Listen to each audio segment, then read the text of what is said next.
कल हम पढ़ रहे थे ओम्स लॉ, ओम्स लॉ पढ़ रहे थे हम। इसकी मैंने स्टेटमेंट बताई थी ओम्स लॉ की आप लोगों को। ओम्स लॉ में कल मैंने आपको बताया था भी मैथमेटिकल इक्वेशन बनी V is equal to I R, ये मैंने बताया कल आपको, mathematically V is equal to I R. फिर मैंने बोला I is equal to V by R और R is equal to V by I. R को मैंने बोला रेजिस्टेंस, R को मैंने बोला रेजिस्टेंस, मैंने रेजिस्टेंस बताया था भी it is the opposition applied by conductor against the flow of current.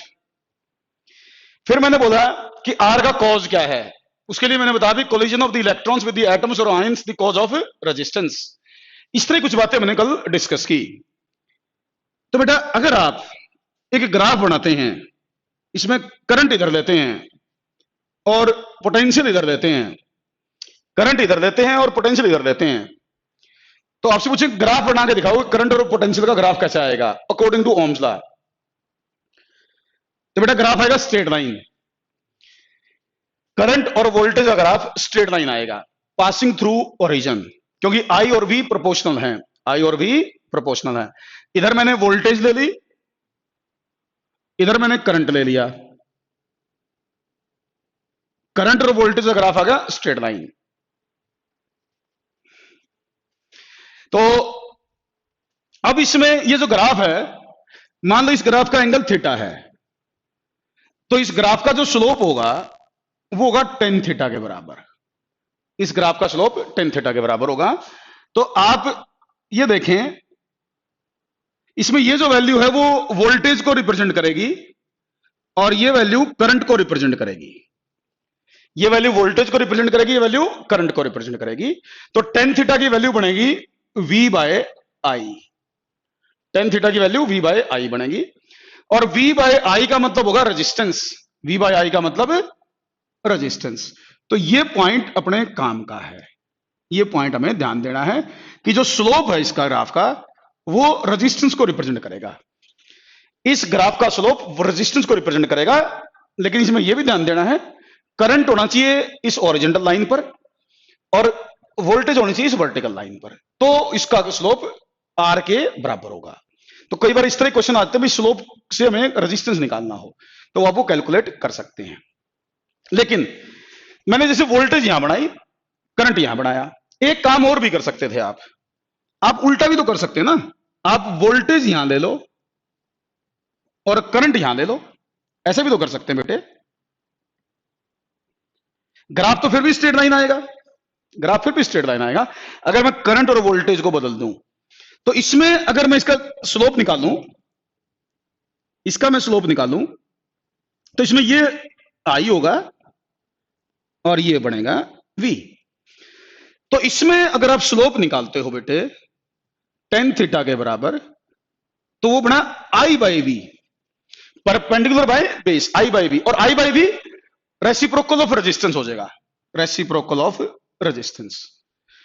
V by I R है, V बाई आई आर है, तो I by V one by R होगा, और वन बाई आर को हम बोलेंगे कंडक्टेंस। वन बाई आर को क्या बोलेंगे, G से रिप्रेजेंट करेंगे और कंडक्टेंस बोलेंगे। क्या बोलेंगे इसे, कंडक्टेंस। जैसे रेजिस्टेंस है वैसे कंडक्ट, उसका रेसिप्रोकल रेजिस्टेंस का कंडक्टेंस कहलाता है। तो इसका स्लोप होगा कंडक्टेंस के बराबर, रेसिप्रोकल ऑफ रेजिस्टेंस के बराबर, रेसिप्रोकल ऑफ रेजिस्टेंस के बराबर। तो इस केस में मैं स्लोप को किसके बराबर बोलूं, या तो बोलो वन बाई आर या बोलो G के बराबर। ये पॉइंट ध्यान रखना होता है।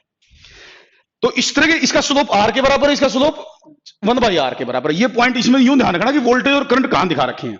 तो ये बोर्ड लेवल में बड़े आसान से क्वेश्चन होते हैं, पूछे जाते हैं। वोल्टेज और करंट किस एक्सिस पर दिखा रखे उसके हिसाब से या तो स्लोप R के बराबर है या स्लोप वन बाई आर के बराबर है। ठीक। अच्छा, जो कंडक्टेंस मैंने बोला है ये रेसिप्रोकल ऑफ रेजिस्टेंस को कहते हैं कंडक्टेंस। जैसे रेजिस्टेंस क्या है, रेजिस्टेंस है अपोज करने की एबिलिटी, कंडक्टेंस कंडक्ट करने की एबिलिटी, उसका उल्टा होगा ना कंडक्टेंस, रेजिस्टेंस का उल्टा। मतलब रेजिस्टेंस तो हमें ये बताता है कि कंडक्टर ने कितना अपोज करा, रेजिस्टेंस तो ये बताता है। कंडक्टेंस हमें ये बताता है कंडक्टर कितनी आसानी से कंडक्ट करेगा। ठीक। तो कंडक्ट करने की एबिलिटी से रिलेटेड है। और इसकी जो यूनिट बनेगी ना, इसकी अगर आप यूनिट निकाल लो तो ओम इनवर्स बनेगी, ohm inverse, ohm inverse. Resistance के उल्टी, रेसिप्रोकल ऑफ रेजिस्टेंस के बराबर है, तो कंडक्टेंस की यूनिट ओम इनवर्स होंगी। या तो ओम इनवर्स बोलते हैं इसको, या इसको बोलते हैं साइमन, साइमन ऐसे रिप्रेजेंट करते, साइमन या ओम इनवर्स, या इसको कई बार बोलते हैं, पहले बोलते थे आजकल कम बोलते हैं वैसे, महो, महो ओम इनवर्स को, महो। जैसे ओम है ना, ओम, ओम का उल्टा महो, महो बोल देते हैं ओम इनवर्स को। तो ये कंडक्टेंस की यूनिट है, रेसिप्रोकल ऑफ रेजिस्टेंस के बराबर है, ये रेसिप्रोकल ऑफ रेजिस्टेंस के बराबर है। तो ये स्लोप से, जैसे मैं एग्जांपल लेके समझाता हूं भाई, मान लो मैंने आई तो ले लिया यहां और वी ले लिया यहां। लेट मेरे पास दो कंडक्टर है, मान लीजिए मैंने दो कंडक्टर लिए, एक के लिए ग्राफ ये आया, एक के लिए ग्राफ ये आया। तो क्वेश्चन क्या पूछेगा, मान लीजिए ये एंगल 30 डिग्री है, लेट ये एंगल 60 डिग्री है। आपसे ये पूछ सकता है कि बताओ भाई दोनों के, ये तो पहले तो ये पूछ सकता है भाई ये बताओ ए का रेजिस्टेंस ज्यादा है या बी का रेजिस्टेंस ज्यादा है। एक तो क्वेश्चन सीधा सिंपल सा आसान सा पूछना हो ना, तो ये पूछ ले कि रेजिस्टेंस ए का ज्यादा है या बी का ज्यादा है, किसका रेजिस्टेंस ज्यादा है। ये तो सीधा बता सकते हो, जिसका स्लोप कम है, जिसका स्लोप कम है उसका रेजिस्टेंस कम है, जिसका स्लोप कम है उसका रेजिस्टेंस कम है, स्लोप ज्यादा तो रेजिस्टेंस ज्यादा है, सिंपल बात। बट कई बार रेशियो पूछ ले अपने से, resistance of A divide by resistance of B की वैल्यू पूछ सकता है बेटा। तो स्लोप, इसका स्लोप ए का टेंजेंट 30 डिग्री, बी का टेंजेंट 60 डिग्री, तो इसकी रेशियो क्या बनी, resistance of A by resistance of B की रेशियो, मेरे ख्याल से तो भाई 1/3 की रेशियो बनी, अगर हमें टेंजेंट की वैल्यू पता है तो 1। तो ये ओम्स लॉ से रिलेटेड मैं बात कर रहा हूं, स्लोप की, ग्राफ की बात कर रहा हूं। क्वेश्चन को अटेम्प्ट करते वक्त ये जरूर याद रखना कि कौन सी चीज कहां दिखाई है, करंट कहां है, वोल्टेज कहां है, ये पॉइंट जरूर याद रखना, उसके अकॉर्डिंग आप आंसर देना भाई, वरना गलती होने के चांस हो जाते हैं। जैसे मैं एक एग्जांपल पूछ लेता हूं, हमने दो कंडक्टर के लिए ग्राफ बनाया, मैंने आई यहां ले लिया, वी यहां ले लिया, आई और वी उल्टे कर दिए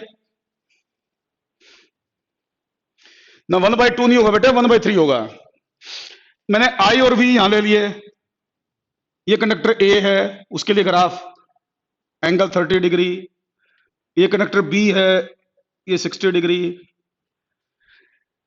अब मैं आपसे पूछूं कि बताइए कंडक्टर ए का रेजिस्टेंस ज्यादा है या कंडक्टर बी का रेजिस्टेंस ज्यादा है। अब की बार किसका रेजिस्टेंस ज्यादा बोलोगे, ए का या बी का। मेरे ख्याल से अब की बार जो स्लोप है वो 1/r के बराबर है, तो जिसका स्लोप कम है उसका रेजिस्टेंस ज्यादा है, जिसका स्लोप कम है उसका रेजिस्टेंस ज्यादा है। तो ए का स्लोप कम है तो ए का रेजिस्टेंस ज्यादा है, तो resistance of A greater than resistance of B, resistance of A greater than resistance of B. और अगर मैं resistance of A by resistance of B की रेशियो पूछूं, तो अगर इसकी रेशियो पूछूं तो भाई क्या रेशियो आएगी, मेरे ख्याल से अब की बार आएगी टेंजेंट 60 बाय टेंजेंट 30, ये 3:1 की रेशियो आएगी अब की बार। क्वेश्चंस की बात करते हैं, देखो V और I, बेटा एक क्वेश्चन ये आता है कि भाई जैसे मान लो एक कंडक्टर है, सेम कंडक्टर की बात कर रहा हूं मैं, सेम कंडक्टर की, मान लो मेरे पास सेम कंडक्टर है, उसके लिए मैंने दो बार ग्राफ ड्रा किया, दो बार ग्राफ ड्रा किया, एक बार ग्राफ आया ए, एक बार ग्राफ आया बी, एक बार ए ग्राफ आया, एक बार बी ग्राफ आया। तो अंडरस्टूड है कि बी के केस में रेजिस्टेंस ज्यादा है, ए के केस में रेजिस्टेंस कम है, बी के केस में रेजिस्टेंस ज्यादा है, ए के केस में रेजिस्टेंस कम है, क्योंकि स्लोप किस हिसाब से हमें पता चला। लेकिन कई बार क्या पूछता है, वो पूछता है टेम्परेचर के साथ रिलेशन, टेम्परेचर के साथ रिलेशन, टेम्परेचर के बारे में पूछता, रेजिस्टेंस नहीं पूछता, टेम्परेचर पूछता ग्राफ देके। तो बेटा जब रेजिस्टेंस एक ही कंडक्टर के दो बार हमने ग्राफ ड्रा किया, लेकिन दोनों बार अलग अलग टेम्परेचर पर किया, अलग अलग टेम्परेचर पर ग्राफ ड्रा किया, टेम्परेचर चेंज करके, तो इसका मतलब जब रेजिस्टेंस ज्यादा है तो टेम्परेचर भी ज्यादा है, क्योंकि टेम्परेचर बढ़ाने से रेजिस्टेंस बढ़ता है कंडक्टर का, कंडक्टर की बात कर रहा हूं, सेमी कंडक्टर की बात नहीं कर रहा, कंडक्टर की बात कर रहा हूं। कंडक्टर में टेम्परेचर बढ़ाने से रेजिस्टेंस बढ़ता है, तो इसका मतलब अगर बी वाले केस में रेजिस्टेंस ज्यादा है तो टेम्परेचर भी ज्यादा है। Because with increase in temperature resistance also increases for conductors और मेटल्स, कंडक्टर्स बोलो या मेटल्स बोलो। तो बी का रेजिस्टेंस ज्यादा है तो बी का टेम्परेचर भी ज्यादा है। तो इस तरह कुछ क्वेश्चन आ सकता है। अब जैसे ओम्स लॉ बताया मैंने, ओम्स लॉ में आई प्रोपोर्शनल टू वी है, ग्राफ मैंने बनाया, आई और वी का ग्राफ स्ट्रेट लाइन आया। बेटा जो ओम्स लॉ है ना, इसके बारे में एक पॉइंट याद कर लो आप, जो ओम्स लॉ है ना, ये यूनिवर्सल लॉ नहीं है। ओम्स लॉ यूनिवर्सल लॉ नहीं है। मतलब क्या है? Ohm's law is not a universal law. मतलब कि ओम्स लॉ हमेशा सबके लिए एप्लीकेबल हो ऐसा कोई जरूरी नहीं है। ओम्स लॉ को सारे मटेरियल फॉलो नहीं करते। कुछ मटेरियल जैसे मेटल्स हैं, मेटल्स इसको फॉलो करती हैं, मेटल्स इसको फॉलो करती हैं, एलॉयज इसको फॉलो करते हैं, एलॉयज फॉलो करते हैं। लेकिन सेमीकंडक्टर हैं जैसे डायोड, एक होता है डायोड, सेमीकंडक्टर के बने होते हैं डायोड, डायोड सेमीकंडक्टर एक मटेरियल होता है उसके बने होते हैं। ऐसे होते हैं ट्रांजिस्टर, ये भी सेमीकंडक्टर के बने होते हैं। ये ओम्स लॉ को फॉलो नहीं करते, ये ओम्स लॉ को फॉलो नहीं करते। तो मेटल्स एलॉयज ये ओम्स लॉ को फॉलो करते हैं। सेमीकंडक्टर्स जो हैं जिसमें डायोड और ट्रांजिस्टर बनते हैं ये ओम्स लॉ को फॉलो नहीं करते हैं। तो जो ओम्स लॉ को फॉलो करते हैं उनको बोलते हैं ओहमिक कंडक्टर्स, ओहमिक कंडक्टर्स। जो ओम्स लॉ को फॉलो करते हैं वो ओहमिक कंडक्टर्स। जो ओम्स लॉ को फॉलो नहीं करते उनको बोलते हैं non ohmic conductors, non ohmic conductors, non ohmic conductors.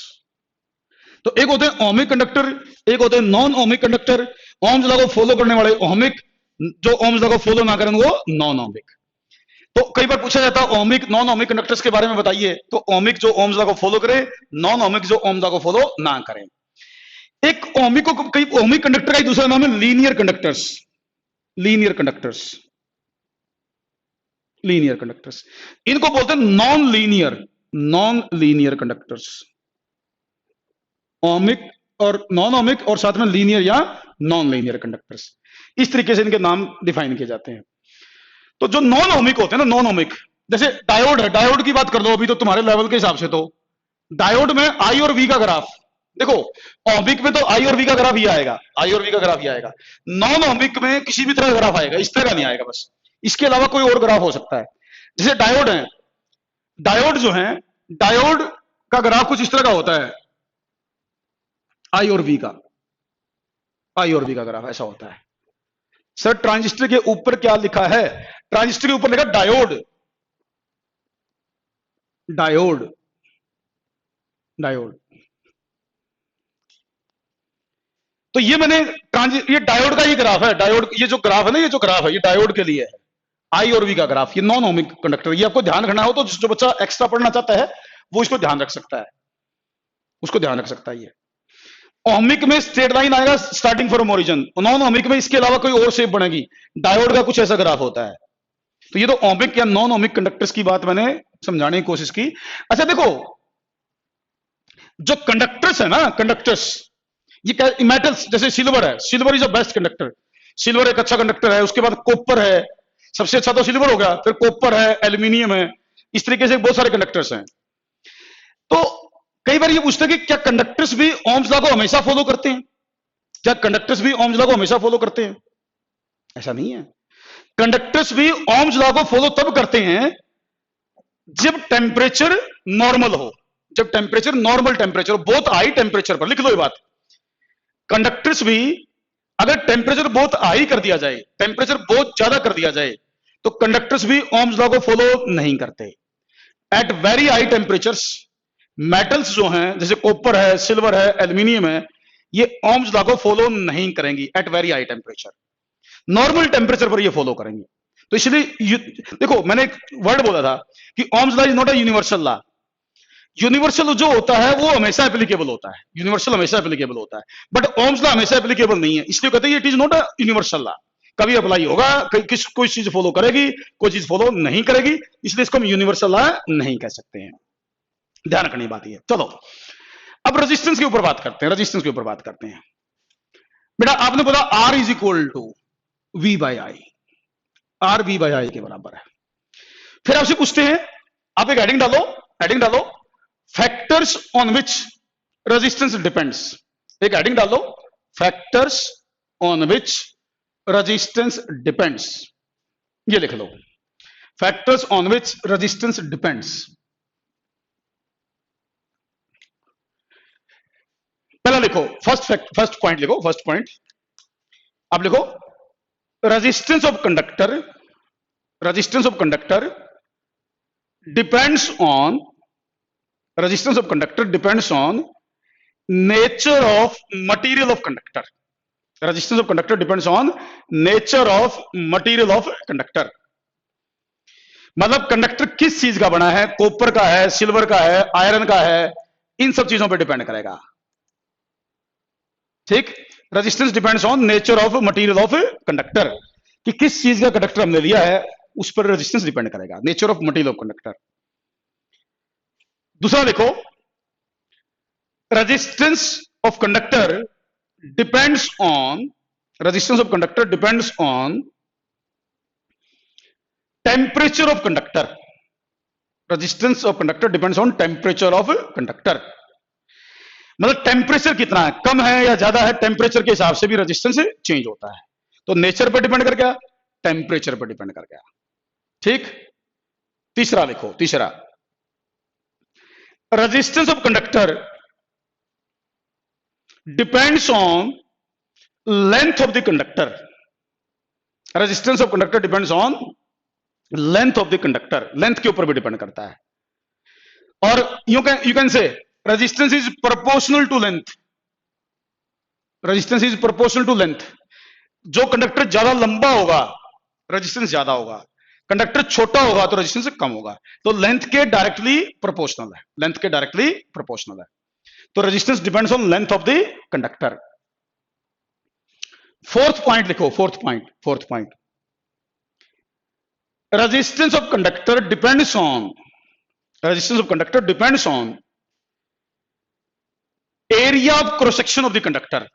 Resistance of conductor depends on area of cross section of the conductor. Area of cross section के ऊपर भी डिपेंड करेगा। Resistance depends on area of cross section of the conductor. Area of cross section का मतलब समझते हो आप? जैसे मान लीजिए मैंने एक कंडक्टर लिया, ये कंडक्टर है,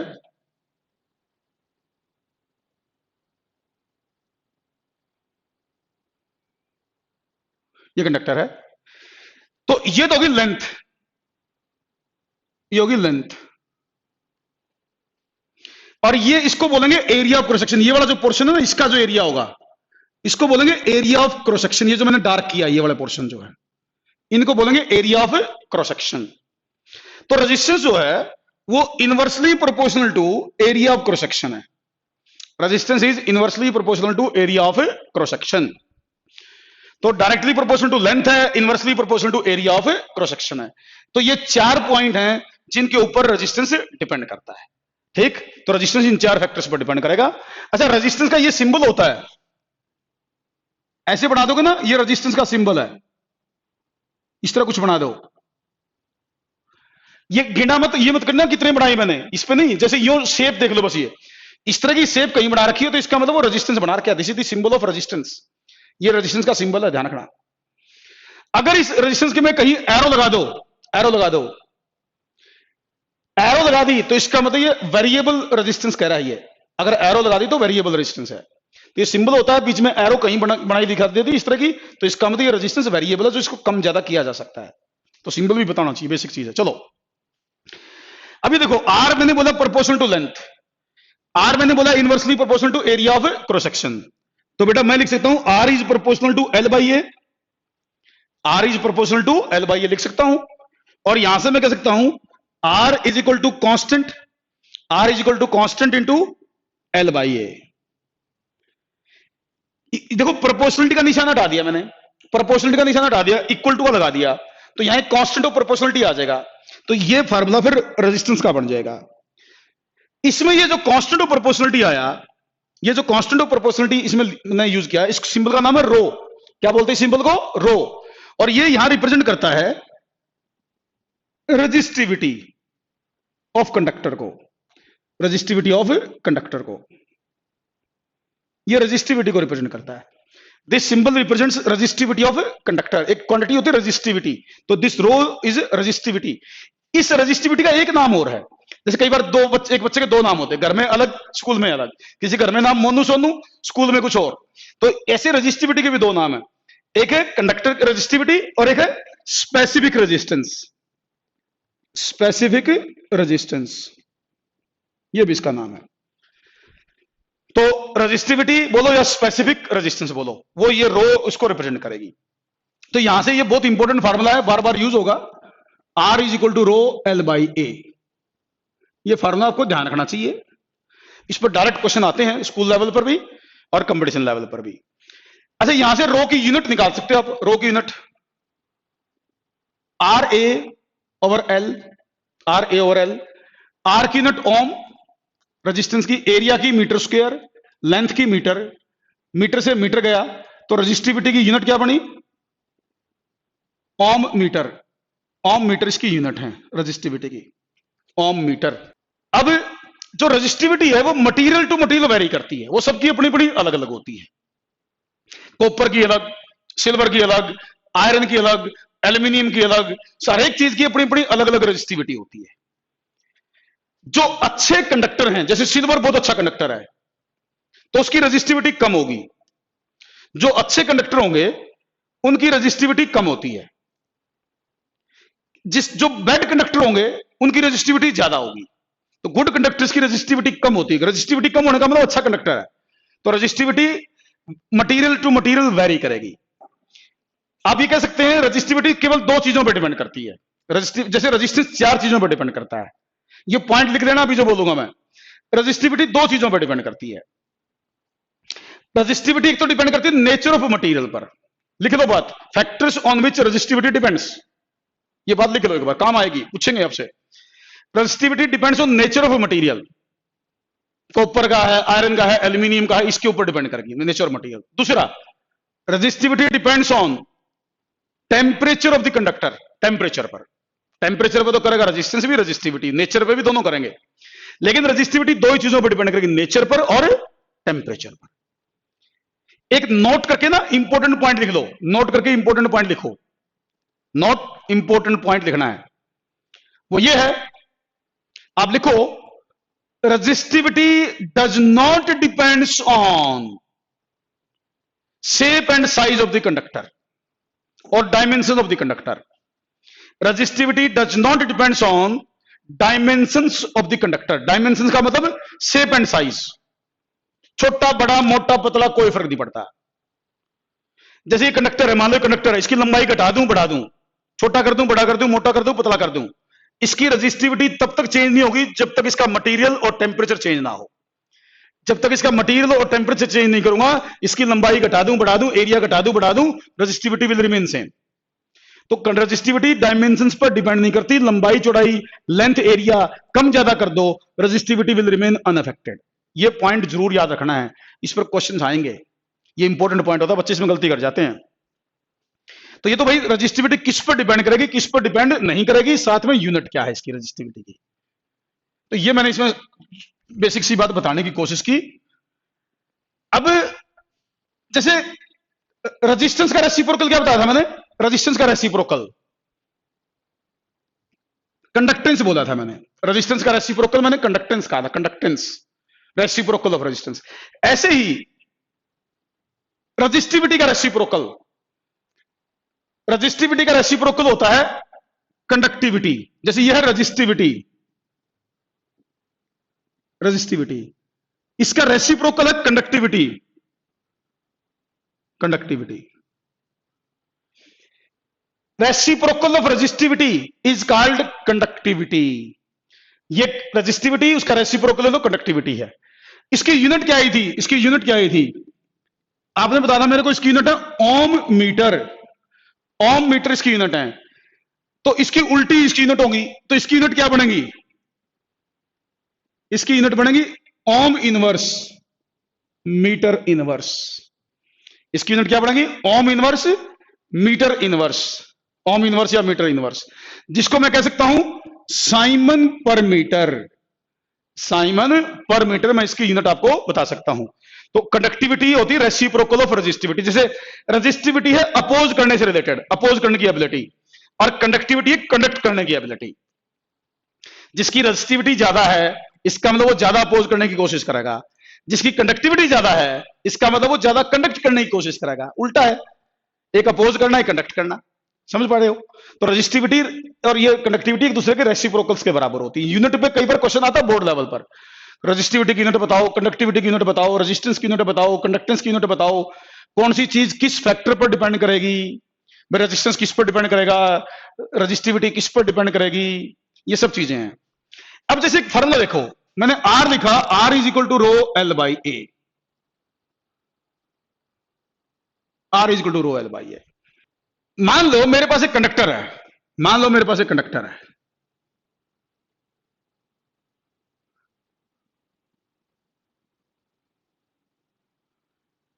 इसका एरिया 1 मीटर स्क्वायर है, इसका एरिया 1 मीटर स्क्वायर है, इसकी लेंथ भी 1 मीटर है, इसका एरिया 1 मीटर है, एरिया 1 मीटर स्क्वायर है, लेंथ 1 मीटर, इसको बोलूंगा 1 यूनिट, 1 मीटर को बोलूंगा 1 यूनिट, 1 यूनिट, 1 यूनिट बोलूंगा मैं इसको, 1 यूनिट, 1 यूनिट। अभी बताओ, अगर मैं यहां एल भी 1 ले लूं और एरिया भी 1 ले लूं, एल और एरिया दोनों 1 ले लूं, तो आर इज इक्वल टू रो हो जाएगा। अगर एल भी 1 भर दूं, ए भी 1 भर दूं, तो आर इज इक्वल टू रो हो जाएगा, आर इज इक्वल टू रो हो जाएगा। बोलो सही कह रहा हूं क्या?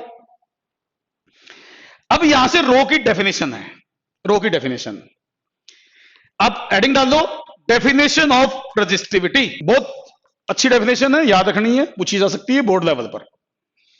रेजिस्टिविटी की डेफिनेशन लिखो, डेफिनेशन ऑफ रेजिस्टिविटी लिखिए, एडिंग डालो, अब लिखो उसके बाद, resistivity of a material will be equal to resistance of conductor